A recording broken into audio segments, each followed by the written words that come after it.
Magandang gabi po. Maulan ang panahon, madulas ang kalsada, kaya paalala sa mga tsuper at motorista, ingat po sa pagmamaneho.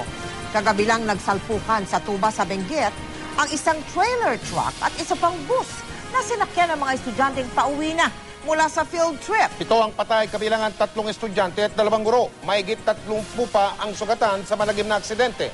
Mula sa Tuba, Benguet, nakatutok live si Dano Tingkungko. Dano!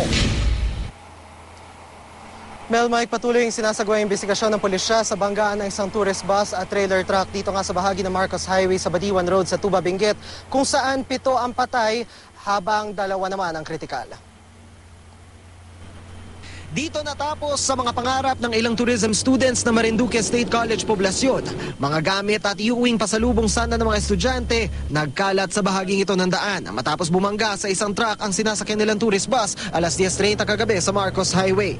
Sa investigasyon, pabalik na sana na Maynila ang tourist bus, sakay ang 33 estudyante, 3 driver, 2 guro at 2 tour guide nang masalubong nito ang trailer truck na paakyat ng Baguio.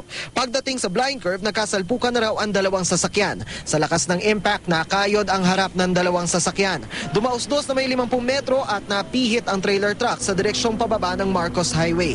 Tumagas ang langis ng 2 sasakyan sa kalsada na nagdulot na matinding traffic. Kwento na isang saksi na nakatira malapit sa pinangyarihan ng aksidente, nakarinig daw sila ng tila pagsabog. Lahat daw ng mga pasahero ng bus, kanya-kanya ng labas mula sa bus. Marami namang nagsilabasan na dyan sa bintana. Yung isang babae nga kuya, naputol yata yung kamay ko. Sabi niya, pagkikwa mo nga, sabi niya sa akin. Kompleto naman ading. Masisak ako naman nangyari sa kanina. Pagdating mo din sa bus na ito, marami pang nakano dyan. Talaga nagkaas ng tulong. Doon. May 2 nakanusay na doon na talagang patay na. Na.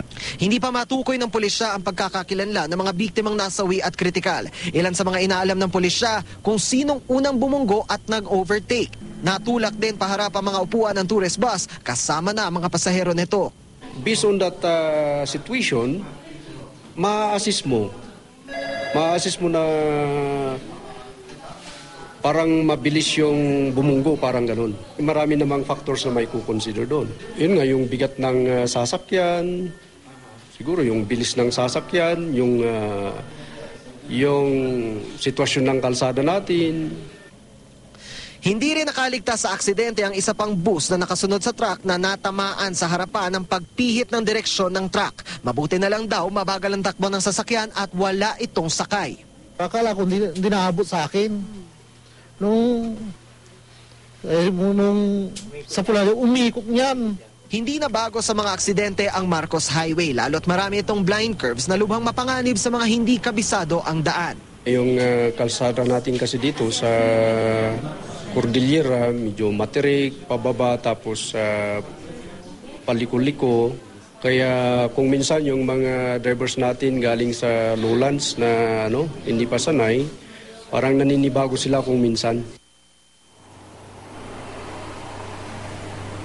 May kasabay nga ng patuloy pa rin sinasagawa yung investigasyon ay bantay sarado pa rin ng mga otoridad ang bahagi ito ng Marcos Highway kung saan hanggang sa mga oras na ito ay nandito pa rin yung nabanggang tourist bus at trailer truck. Linawin lang natin na hindi na ito yung original na posisyon ng 2 nagbangga ang sasakyan. Iniurong na muna ito saglit dito sa shoulder ng highway para mabuksan ang bahagi ito ng Marcos Highway sa mga pampubliko at pribadong sasakyan.